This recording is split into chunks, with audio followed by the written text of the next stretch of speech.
exaltado. Lá em Salmos 99:5 diz: exaltai o Senhor, o nosso Deus, prostai-vos diante do estrado dos seus pés, porque Ele é santo. Ele é santo. Se nós não soubéssemos as características e perfil de Deus, nós diríamos com uma relação chamada hipostática, um nome até estranho, que é Jesus 100% homem e 100% Deus. Nós poderíamos dizer que, como é que eu devo exaltar Jesus? Mas o Senhor está dizendo que Jesus exaltado, e abre com o versículo do salmista, exaltando a Deus, e não a Jesus. A gente vai no decorrer e verificar que às vezes quando você louva alguém, você engrandece esse alguém, você fala sobre esse alguém para esse próprio alguém ou para outrem. Quando você glorifica esse alguém, você está dizendo a ele, o adorando. Você diz claramente: glória seja dada a ti, honra seja dada a ti. Mas a exaltação seria um pouco diferente. Eu queria convidar os amados para perceber que exaltar a Jesus perpassa por alguns pontos diferentes da glorificação, em que pese etimologicamente, ou seja, gramaticalmente, a gente vai poder analisar a palavra de acordo com glorificar e louvar. É a mesma coisa. Mas eu queria dizer que para nós, primeiro ponto, para eu exaltar a Jesus, eu preciso ler João 3:30, que diz: é necessário que Ele cresça e eu diminua. O correto era, é necessário que Ele cresça e eu desapareça. Mas como esse verbo desaparecer é para sumir, não pode, né? Então por quê? Porque o apóstolo João, quando escreveu isso, já pensava naqueles soberbos, que quando ia ministrar em 2017, 2018, 2019 e por aí vai, queria mais que o ministrador, o levita, o cantor aparecesse mais do que Deus. Eu acho que acontece isso, né? Às vezes o ministrador quer evidenciar, aparecer mais do que o próprio Espírito Santo. Às vezes faz uma excelente oratória, mas sem nenhuma unção.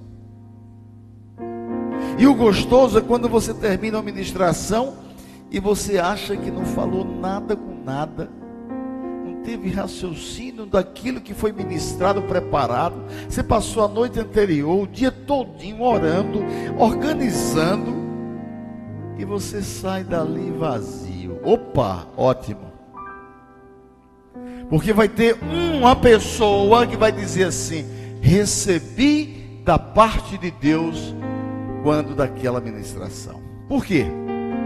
Porque aqueles adoradores que Deus quer e procura são pessoas, irmãos, filhos de Deus, que não estão preocupados com o nível de ministração a ser apresentada. Não estão nem um pouco preocupados se a canção foi bonita, ou foi bem interpretada ou não interpretada. Nós viemos aqui para adorar. Outro erro da adoração: você vem buscar bênção. É incrível. E eu sempre tenho que estar dizendo isso. As pessoas querem ser abençoadas em todas as vezes que vão ao culto. Óbvio que são abençoadas, mas não podem vir buscar bênção. Tem que vir adorar o Deus vivo e real, que eu digo de toda honra, toda glória e todo louvor. Honra eu estaria trazendo para a exaltação. Por isso que o primeiro passo para eu exaltar Jesus, eu preciso diminuir. Eu preciso nem sequer me fazer presente, mas ser apenas um instrumento de Deus. Primeiro ponto, para eu exaltar ao Senhor nosso Deus: reconhecer que somos o quê? Salmos diz que nós somos o pó. Pó. Mas eu não queria falar sobre pó, porque aí nós não somos mais pó. Porque somos pó, do pó viemos, do pó iremos. Mas tudo que diz respeito a nós somos filhos de Deus vivo, nós somos co-herdeiros, nós somos enxertados, nós somos filhos da criação, nós somos tantas coisas como co-herdeiro de Jesus, que eu escolhi João 15:5, que diz: eu sou a videira, vós os ramos. Então nós somos os ramos. Mas veja que coisa linda, nós agora sabemos, que reconhecemos que nós somos ramos. Ele é verdadeiro e ele é a videira. Aquele que permanece em mim e eu nele, esse dará muito fruto, pois sem mim não podeis realizar obra alguma. Eita! Agora eu chego à conclusão que eu não sou mais pó, porque agora eu sei que dependo de Deus, dependo de Jesus. Mas peraí, pastor, o senhor está falando de Deus, agora fala de Jesus. Eu vou chegar lá. Porque no segundo ponto, eu vou ver que, além do que somos, é preciso reconhecer o que podemos fazer. Todo mundo conhece esse versículo, sem eu poder botar, que é Filipenses 4:13. Isso é até para os psicólogos poderem entender que, se eu parar na metade desse versículo, é psicologia pura. Tudo posso. Acabou. Porque a psicologia ensina assim: você é capaz de fazer isso. Você tem potencial para isso, então faça. Mas o que é que Paulo disse escrevendo aos Filipenses, que é um livro maravilhoso? Ele disse: tudo posso, todas as coisas, naquele que me fortalece. Então agora já sei que o que eu posso não vem de mim. Eu sou ramo, eu tenho que ter consciência que eu não sou a videira. Tem muita gente que acha que é. Como ramo, eu preciso estar ligado ao próprio Jesus, porque sem Ele eu não tenho a seiva da vida para produzir o que Ele quer produzir. Essa é a primeira ação de ver como exaltar o Senhor nosso Deus. Terceiro ponto do reconhecimento: qual o rumo? Tá bom, eu sei agora quem eu sou, eu sei agora o que eu posso fazer, e qual o rumo seguir? Porque se eu reconhecer que eu não tenho um rumo sem Ele, quem disse isso? Quem disse isso foi Pedro. Veja o que ele diz lá, João. João escrevendo, Simão Pedro dizendo, respondeu a ele: Senhor, para quem iremos? Lucas também escreve isso. Tu tens a palavra de vida eterna. Outra tradução é: para onde vamos, se é tu que tens palavras de vida eterna?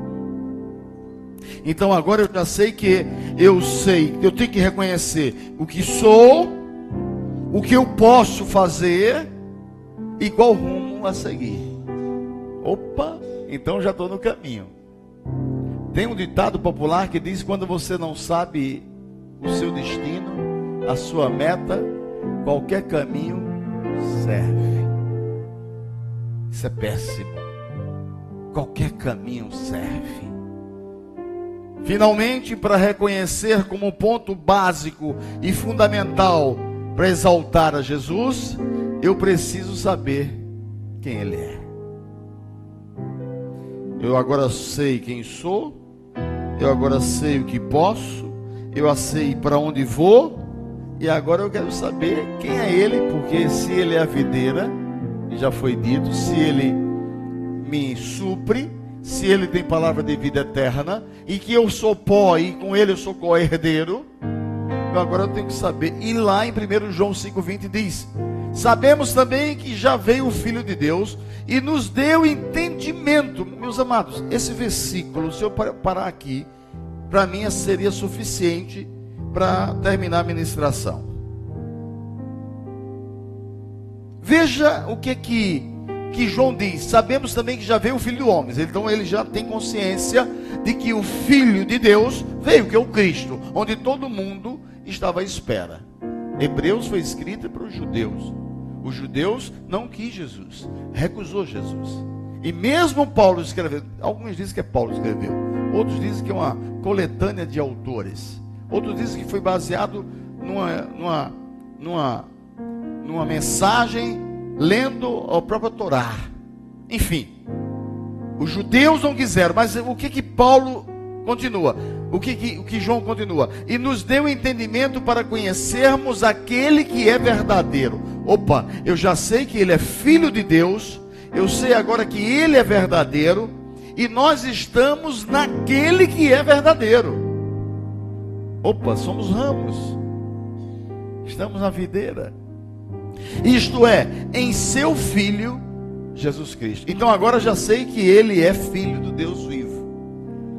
Eu já sei que ele é videira, eu já sei que ele é filho de Deus, eu já sei que ele é verdadeiro, eu sei que eu estou nele, porque ele é verdadeiro. Este é o verdadeiro Deus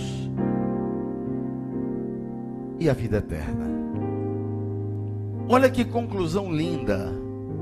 Eu agora estou conceituando, segundo o apóstolo João, lá na ilha de Patmos, quando ele escreveu essa epístola, sofrendo sozinho, e foi o último homem a morrer, o último discípulo a morrer. Ele escreve: Jesus era Deus. Ele já tinha escrito há muito tempo atrás, lá em João, quando ele diz que o verbo era Deus, o verbo estava com Deus, o verbo se fez carne e habitou entre nós, e definiu essa expressão como verbo, ação que exprime estado. Veja que coisa linda. Se Jesus é a ação que exprime estado, eu agora sei que ele é a videira, ele é o Filho de Deus vivo, ele é verdadeiro, ele é vida eterna. Só com o versículo. E eu volto para outro versículo, e ele nos dá a alegria de nos suprir, nos alimentar como ramos que somos. Então, no primeiro item, primeiro ponto para exaltar a Jesus é reconhecê-lo. Jesus é Deus e é vida eterna. Quando você diz isso, você já começa a exaltar Deus. Você começa a exaltar Jesus. Então, quando eu confundir falar de Jesus, dizer Deus, ou quando eu disser Deus dizendo que é Jesus, não tem nenhum lapso, não tem nenhuma confusão, porque a Bíblia já me autoriza, já me outorga conceituar e adjetivar que Jesus é Deus, indiferente de algumas doutrinas aí fora que não acredita que Jesus é Deus, acerca do segredo da Trindade. Vamos para o segundo ponto. Como é então, pastor, que eu vou exaltá-lo? Eu já reconheci, o senhor está dizendo que eu reconheci uma forma de exaltar o reconhecimento? Não ainda, pode ser, mas não ainda. Porque você reconhece a Deus, você reconhece Jesus como Senhor e Salvador, é legal reconhecer, mas será que você aceita? Diferente. Tá bom, eu reconheço, aceitei. Será que eu vou viver? Então o primeiro ponto para saber como devo exaltá-lo é me esvaziando, como ele fez. Eu agora estou dizendo assim para vocês, como ele diz assim: aquele que quer me seguir, aquele que quer vir após mim, aquele que quer ser meu discípulo, aquele que quer ser considerado, chamado de cristão, aquele que quer ser filho do Deus vivo e do nosso Deus Altíssimo, aquele tem que renunciar a si mesmo, tomar sua cruz e seguir. Engraçado que nesse outro trecho, em Filipenses, o próprio Jesus se esvazia. Veja o que ele diz lá: mas esvaziou-se a si mesmo, tomando forma de servo. Gente, isso primeiro é a segunda humilhação que um Deus pode se apresentar. Primeira humilhação de Deus, se fazer homem. Segunda humilhação de Deus, se fazer de servo. Ele não veio para servir, ser servido, mas veio para servir, tomando a forma de servo, tornando-se semelhante aos homens. Fazendo um parâmetro que eu sou o ramo e eu sou bem menor do que ele, como João disse que eu diminua e ele apareça, significa em que, se ele se fez servo, sendo Deus como homem, eu como homem, tenho que ainda baixar mais. Cada vez mais que eu me humilho, que eu seja um homem humilde, eu começo a exaltar a Jesus. Isso é Bíblia. No 7 de Filipenses. Mas o engraçado que a carta de Filipenses é perfeita, maravilhosa. Que logo nos versículos seguintes eu escolhi também esse versículo para dizer que, além de se esvaziar, é necessário obedecer. Porque você pode até se esvaziar, sim, você pode até renunciar a você. Olha como foi difícil dizer não àquele rapaz que de certa forma se esbravejou comigo, né? E eu não tinha batido no carro praticamente.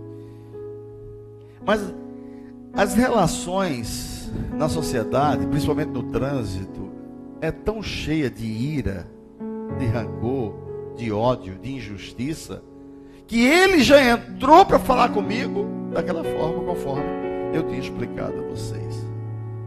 Então eu me esvaziei. Mas será que eu tinha que obedecer a voz de Deus e dizer: epa, volte lá,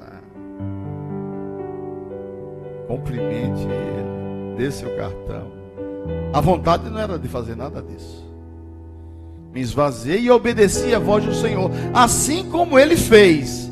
E achado na forma de homem, humilhou-se a si mesmo, tornando... Olha, gente, que coisa linda, gente. Olha, humilhou-se a si mesmo.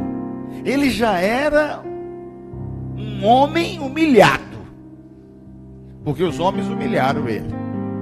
Ele já se humilhou como Deus, e agora, como servo dos próprios homens, ele estava se humilhando por si mesmo, tornando-se obediente até a morte e morte de cruz. Meus amados, a gente só vai analisar uma obediência real quando a gente for confrontado de pulsão de vida ou de morte. Freud já dizia isso aí, que tudo que nos rege é a pulsão de vida.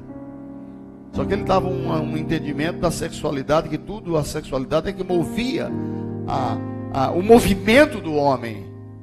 Mas tudo que acontece em nossas vidas tem pulsão de vida. Você quer viver. Você não quer morrer, ninguém quer morrer. Todo mundo tem medo de morte. A maioria. Mesmo aquele que tem a certeza, porque eu não tenho medo de morte, mas eu quero saber no dia que a morte estiver próxima. Eu, por exemplo, hoje de manhã, me deu umas furadas no peito. Eu disse: será que é agora? Mas deixa eu pregar primeiro. Aí eu terminar de pregar, eu como, tu manda eu ir para o hospital. Aí eu chego no hospital, fico deitadinho lá, tu me guarda. Mas por favor, aqui vai dar trabalho às pessoas, não tem lógica. Aí eu respirei, fui tentar ir para a cama. Eu estou falando sério, tu fica rindo, mas estou falando sério. Mas é verdade, porque tem que ser elegante, não é não? Então tem muitas coisas para poder ainda Deus fazer. Então primeiro, como eu sei que ainda tem muita coisa a ser realizada, não é agora, mas a hora e o dia, quem sabe, só Ele. Amém? Terceiro ponto, como exaltar. Chegou agora no ponto. Está mais difícil do que outro, né? Primeiro já é difícil, esvaziar. É muito difícil. Muito difícil dizer não para nós mesmos, renunciar à nossa estrutura egóica, renunciar ao que eu quero, o que eu sei. Como eu narrei hoje logo no início, na reflexão semanal, eu tive que me esvaziar com aquele rapaz, para dizer para ele claramente que ele tinha que ler em mim, sem eu dizer que eu sou de Jesus. Santificar-se como também ele fez. 1 Pedro 1, de 15 a 16. Meus amados, eu poderia muito bem não ler esses versículos. Eu podia muito bem voltar aqui, desenvolver o meu raciocínio, poder sem precisar ler versículo nenhum. Mas por que eu faço questão de leitura do versículo? É a mesma que os crentes de Bereia. Você tem que aprender a saber e confirmar se isso que está sendo falado tem base bíblica. Se o raciocínio que está sendo ministrado e conduzido é um raciocínio que é sem base bíblica ou pelo conhecimento doutrinário do homem, ou se é pelo Espírito Santo que quer ministrar. Porque isso aqui são ações mais difíceis de cumprirmos: esvaziar, obedecer e santificar-se. Mas como é santo aquele que vos chamou, sede vós também santos em todo o vosso procedimento. Porquanto está escrito: sereis santos, porque eu sou santo, diz o Senhor dos Exércitos. E finalmente, agora vai complicar a situação. Isso é bom dentro de uma sala de aula, no discipulado.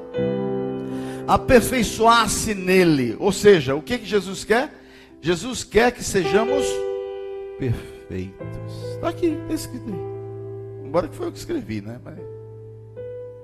Jesus quer que sejamos perfeitos. Mas tem na Bíblia isso? Vamos ver se tem na Bíblia. Vamos ver. Lá em João 17, 22 e 23. Veja o que ele diz. E eu lhe dei a glória que a mim me deste. Gente, amados irmãos, amado, você que está nos vendo, Jesus escreve através de João, dizendo lá em João 17, 22 e 23, que ele nos deu a glória dele, glória essa que foi Deus que entregou a ele. Veja que responsabilidade nós que professamos Jesus Cristo como Senhor e Salvador. Para que sejam como nós somos um. Olha, Pai, eu e o Senhor somos um.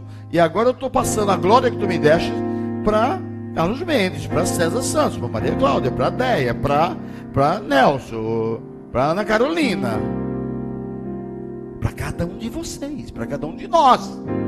Aí ele continua: como nós somos um, eu neles e tu em mim, para que eles sejam perfeitos em unidade. O que o inimigo mais destrói é a unidade da igreja, para separar irmãos. Porque primeiro separa a união, depois que destrói a união, aí vai quebrar a unidade. A diferença entre união e unidade é simples: basta você com seu irmão que eu falo de carne, não é? Quando você, por exemplo, Elaine e Valde brigaram os dois juntos, estão com raiva um do outro. Mas se eu for falar mal de Valde e a Elaine, eu vou levar o quê? Uma bronca. Se eu vou falar de Elaine e a Valde, eu vou levar o quê? Uma bronca. Porque eles têm unidade. Eles podem estar desunidos naquele momento, mas existe unidade. O que precisa na igreja de Jesus na terra, além do mais fundamental de união, muito mais é a unidade. E Jesus continua: a fim de que o mundo conheça que tu me enviastes. Aqui só esse ponto aqui daria para outra pregação. A fim de que o mundo conheça que tu me enviaste. Aquilo que Paulo dizia: vós sois cartas vivas, lidas pelos homens. Aí e que os amastes a ele, assim como me amastes a mim. Meus amados, você sabe o que significa isso? O mesmo amor, ágape, de Deus para com Jesus Cristo, é o mesmo amor que ele nos ama. A mesma glória que ele disse assim para Jesus quando ele estava sendo batizado: é o meu filho, o qual me comprazo, o qual me alegro. Ele está dizendo para mim e para você: olha, agora resta saber, a sua vida, a minha vida, a nossa vida, o nosso comportamento tem sido compatível com a mensagem de Deus. E ele dizia assim, agora ele botar um raio de luz sobre mim, para mostrar sobre visão de alguém aqui, diz assim: ele é o filho que me comprazo. Ou agora mudar esse raio para um de vocês, ou todos de vocês, dizendo: são os meus filhos que me alegram o coração. É a forma de exaltar a Jesus. Permitir que ele viva em você. Eu escolhi essa frase para dizer: Jesus, como é difícil, mas por que foi tão difícil com aquele assunto tão besta? E depois a gente, quando narra, é tão simplório, tão insignificante.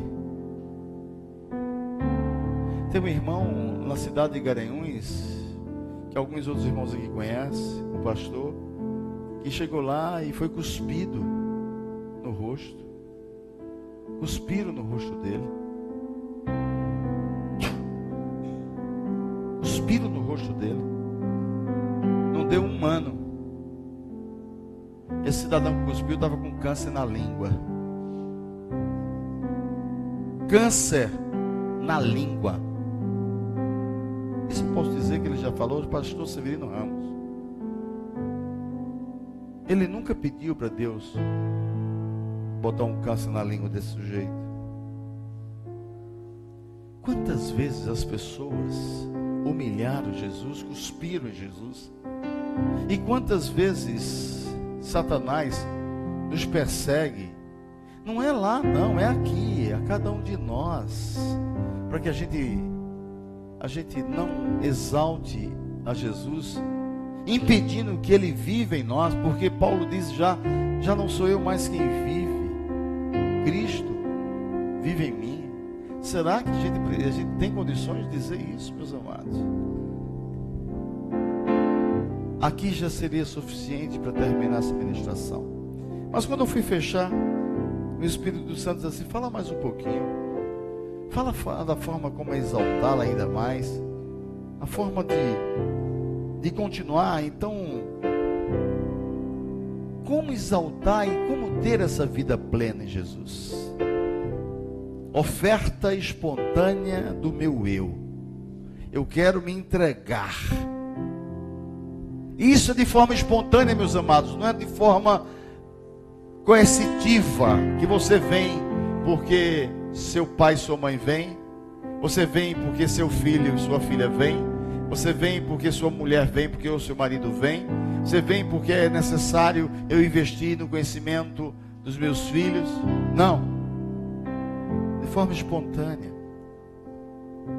E às vezes você é convidado e jamais imaginaria que ia ser ministrado de uma forma simples para mudar a sua vida. Sabe por quê? Paulo diz em Romanos 12:1 que você e eu temos que nos apresentar diante de Deus. Olha o que ele diz: rogo, pois, irmãos, pela compaixão de Deus, que apresentei os vossos corpos como um sacrifício vivo, santo e agradável a Deus, que é o vosso culto racional. Eita Jesus! Além de eu vir à igreja, lá em Hebreus capítulo 10, verso 25, não fazendo como outros irmãos, deixando de congregar, porque isso afasta-se do Senhor. Mas o pior é que o seu corpo e o meu corpo é um culto racional para exaltar Jesus Cristo. E não é só no aspecto da sexualidade não, meus amados. Às vezes a gente quer entender que os elementos do corpo são destinados à concupiscência da carne, aos desejos da carne, e só as pessoas entendem que é sexo. As pessoas só querem entender que pecado é o sexual, é a infidelidade. Tem tanta gente aí, santo em fidelidade, mas péssimo em culto racional do seu próprio corpo. Ou seja, será que a fidelidade que Deus espera, Ele vai falar como falou para Oséias: casa-se com a prostituta, para que tu se sintas como eu me sinto com o meu povo, sendo traído.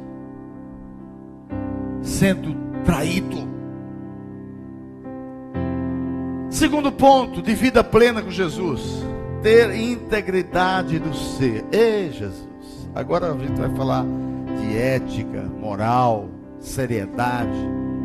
Examina-me, sonda-me e vê se há em mim algum mal. Sonda-me, Senhor, o salmista diz e clama.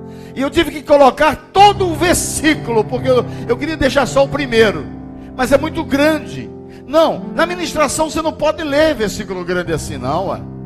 Mas eu tive que colocar porque ele diz assim: julga-me, ó Senhor, pois tenho andado na minha integridade. Ele está dizendo isso segundo o conceito racional e moral dele. No Senhor tenho confiado sem vacilar. Examina-me, Senhor, e prova-me. E esquadrinha, ou seja, abre, arreganha, arregala o meu coração e a minha mente. Significa que Eu quero que tu veja os meus sentimentos. Eu quero que tu veja as minhas emoções. Eu quero que tu veja o meu raciocínio. E o salmista continua: pois a tua benignidade está diante dos meus olhos, e eu tenho andado na tua verdade. Isso é uma introdução para alguém que vai pedir alguma coisa a Deus de forma extremamente dura, que Deus não quer dar. E ele continua dizendo: não me tenho assentado com homens falsos, nem me associo com dissimuladores. O que mais a gente vê dentro da igreja são homens e mulheres se compactuando com as rodas dos escarnecedores. Mas não, com a alegação de dizer: não, Deus vai me usar para salvar a pessoa. Está aqui, o salmista está dizendo: eu não me assento nas rodas dos que não pensam da mesma forma que eu penso, que não têm o mesmo sentimento. Cabe a mim ouvir a voz de Deus, obedecer, me esvaziar e ministrar com santidade a vida dos outros, pelo exemplo da minha própria vida. Continua: odeio o ajuntamento de malfeitores, não me sentarei com os ímpios. Não, mas são meus amigos. Lavo as minhas mãos na inocência, e assim, ó Senhor, me acerco do teu altar. Um homem desse não pode deixar de dizer que está com o altar consertado. Um homem desse pode dizer que o seu altar está pronto. Ele já está pronto para ir para a glória. E olha, para finalizar o 7, ele diz: para fazer ouvir a voz de louvor e contar as tuas maravilhas. Eu só posso exaltar a Deus, eu só posso louvar a Deus, eu só posso glorificar a Deus se o meu coração, se a minha mente estiver consertada com o Senhor. Eu não consigo, na verdade, orar ao Senhor se eu estiver em pecado. É difícil ter intimidade com o Pai, chorar na presença dele, quando eu não quero reconhecer que errei e que pequei. Mas não precisa ninguém apontar para você. Basta a sua própria consciência para falar. Finalmente, divulgar os feitos dele. Uma vida plena com Jesus é eu me expor de forma voluntária para dizer assim: olha, o meu corpo santo eu consagro como culto racional. A minha integridade do meu ser, o meu pensamento e os meus sentimentos, eu estou te colocando para que tu possas me examinar. Não preciso de ninguém para me examinar, mas o Senhor é que me examina. Divulgar os feitos dele está no Salmo 66, 16, 17. Que coisa mais linda divulgar os feitos dele. Foi o que eu pedi hoje à irmãzinha que está pedindo que Deus abençoe a ela. E eu creio que eu hei de ver a glória do Senhor na vida dessa irmã. Porque toda vez que eu oro por ela, eu choro e dói. Significa que é não apenas uma oração, mas é uma oração intercessória. Porque eu sinto dor no meu corpo. Eu sinto dor no meu corpo quando eu estou orando por ela. Como tem alguns irmãos, quando eu estou orando, eu sinto frieza, apatia. Oh Deus. Aí Deus diz assim: ore por ele, porque eu tenho que liberar algumas coisas para que ele possa chegar a mim. Divulgar os feitos dele. Vinde ouvir todos os que temeis a Deus, eu contarei o que ele tem feito por mim. Olha que coisa linda. Olha aí, estou dizendo hoje. A ele clamei com a minha boca, a ele foi exaltado pela minha língua, pela minha vida, pelos meus lábios, proferindo palavras de exaltação. Esse Deus vivo e fiel, que não me deixa de lado, mas me disciplina quando for necessário me corrigir. Quero ser corrigido por Deus, mesmo que a correção seja dura e altiva, porque Ele é justo e não me entrega nas mãos do meu inimigo. E finalmente, o mais difícil e lindo e fácil que temos ministrado nas aulas do discipulado. São 34 pessoas que serão formadas. Quando me dói a tristeza, quando eu pego a primeira turma e vejo poucas pessoas comprometidas com a obra. Eu vejo a segunda turma e oro por eles. Vejo a segunda turma e vejo poucas pessoas comprometidas com a obra. Vejo a terceira turma e assim sucessivamente. E eu digo assim: Deus, será que está valendo a pena? Aí ele diz assim: pergunta aos meus filhos. Mas eu falo, Senhor, de efetividade. Algo que é eficiente, eficaz e efetivo. O discipulado, ele é eficiente, porque já foi testado. E ele é eficaz porque gera resultado. Porque a gente vê árvores produzindo frutos. Mas ele, para ser efetivo, eu precisava de ter, no mínimo, 12 pessoas em cada turma, professando compromisso com Deus, conquistando almas para Jesus, vivendo a boa fé e a prática da doutrina bíblica de Deus. Viver o Cristo pela prática da oração. As pessoas não têm orado mais. Eu vou dar um exemplo para vocês, meu amado, que eu tomo água assim contra a minha vontade. É horrível. Eu tomo água há muitos anos só para ter autoridade aos meus pacientes, para dizerem que uma das 5 características que eu peço a ele é beber água, 2,5 litros de água por dia, de gole em gole. Tem uma que chega lá e toma um gole todo desse tamanho, não serve para nada, vai virar xixi. Não serve para nada, é igual o peito de homem. E não tem coisa pior do que você tomar água. Veja, eu vou tomar agora. Vê, que era para ter tomado já. E não tomei nenhum copo. Que não está com sede. Inclusive essa água está ruim, fedorenta. Eu tomei, mas está ruim. Oração, leitura da palavra. E olha a consequência de quem ora e de quem lê a palavra. Produz fruto do Espírito. Fruto. Amor. Amor prático. Não é caridade. É amor. Eu recebi um paciente, o qual eu peço para orar. Ela disse para mim assim, na frente da pessoa que a trouxe: eu vou seduzir você, igual eu fiz aos demais. Aí eu disse: que bom, e eu quero, porque se você me seduzir, significa que o processo está dando efeitos positivos. Resta saber se eu vou fazer uma contra-transferência, né? Se eu não vou fazer besteira. Mas a sua sedução, para mim, me alegra.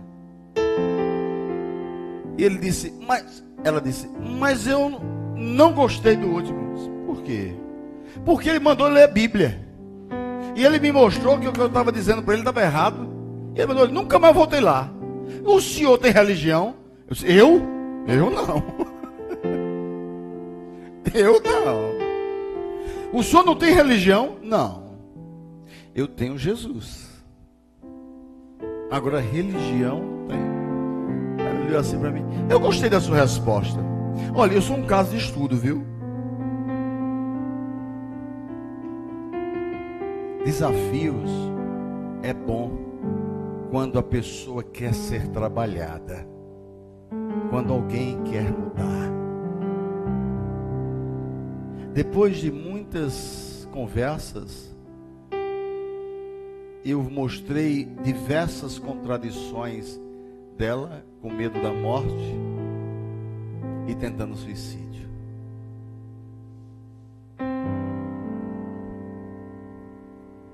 Tomara que Deus me abençoe e eu puder orientar essa jovem mulher na dimensão da espiritualidade e ela perceber o quanto Deus a ama.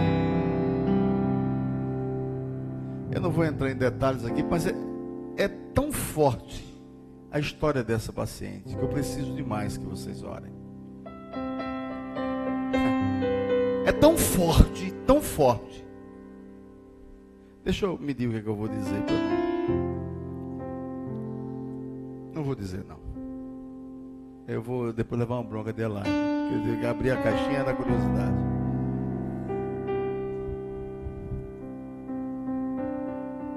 Houve um acidente um dia aqui no supermercado Pão de Açúcar, no estacionamento. Alguém já soube desse acidente dentro do estacionamento? Eu não sabia disso. Você sabia disso, Carol? Eu não sabia disso. Do acidente de uma pessoa que, ao invés de botar o pé no freio, botou no acelerador sozinha dentro do estacionamento, embaixo do subterrâneo ali, de pedaço, e morreu na hora. Eu estou cuidando da filha, entre outras coisas mais, de relacionamento claro, nítido, de intervenções espirituais negativas no mal. E as pessoas não querem aprender a ler espiritualmente. Ninguém quer mais estudar Bíblia. Viver a Cristo, viver o Cristo, viver em Cristo, ou simplesmente permitir que Ele viva em mim. Consagrar-se e responder ao ídolo de Jesus. Amados, eu fico feliz e eu queria concluir com um versículo. Aquilo que Deus ministrou ao meu coração para exaltar o nosso Jesus. Como dizia Paulo, chamava de o Cristo. Porque Ele é o Cristo, digno de toda honra, toda glória e de todo louvor. Filipenses também, eu continuando, lembra que eu li 7, 8, e agora eu vou ler 9, o 10 e o 11, para concluir com vocês, da importância dessa relação de intimidade com o Pai, com o nosso irmão, nosso Salvador Jesus. Ele diz: por isso Deus o exaltou à mais alta posição. E o próprio Estevão viu, né? Ele, à destra do Pai em pé. E lhe deu um nome que está acima de todo nome. Que lindo, né? Para que ao nome de Jesus se dobre todo o joelho. Aleluia. Vai dobrar todo o joelho. Vai dobrar, não tem para onde. Se não agora, depois dobra. Porque todo joelho se dobrará. E toda língua confessará que Ele é Senhor. E toda língua confessa que Jesus é o Senhor, para a glória de Deus o Pai. Quer exaltar a Deus? Eu peço ao grupo de louvor que vem aqui à frente. Enquanto eles estão vindo aqui à frente, eu estou no horário, graças a Deus. E bom assim ficar no horário, né? Para terminar no horário, tudo bonitinho. Mas eu queria que vocês pensassem, se vocês querem exaltar esse Jesus. Não vou chamar vocês à frente, porque Deus trabalha no meu e no teu coração. Não, eu vou falar mais especificamente. Deus trabalha no meu, na minha e na tua mente. Porque Ele atinge o coração através da mente. Ele não atinge a mente através do coração.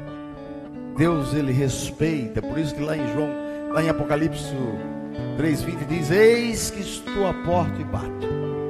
Se alguém escutar a minha voz, abrir a porta, maçaneta só por dentro, eu entrarei, cearei com ele e ele comigo. Eu queria o último louvor, o quarto louvor, poderoso Deus, por gentileza. Ou você queria tocar outra, César? Não? Você que manda, César. Você queria tocar outra?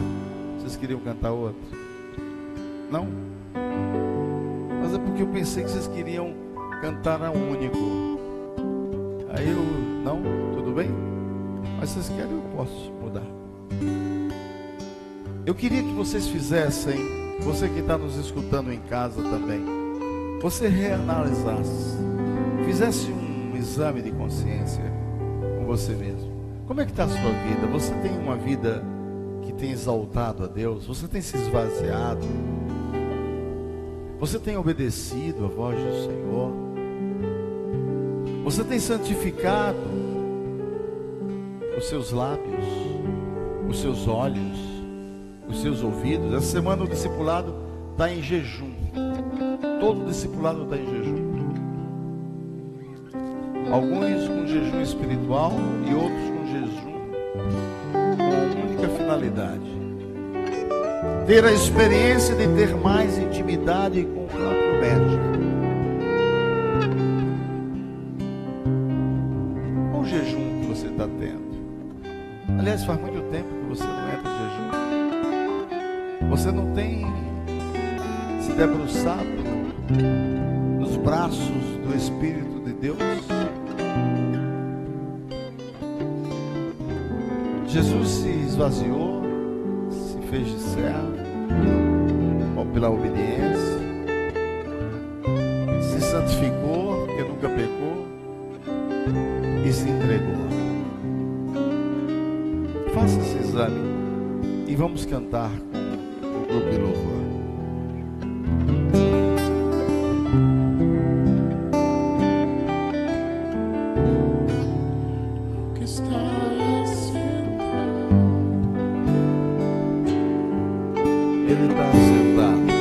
Mas Ele não está sentado apenas no trono dele. Ele está sentado do seu lado. Ele está sentado em você. É você que está sentado agora e está representando Ele aqui, porque Ele está em você, Ele está em mim, Ele está em nós. E é a Ele toda honra, toda glória e todo louvor.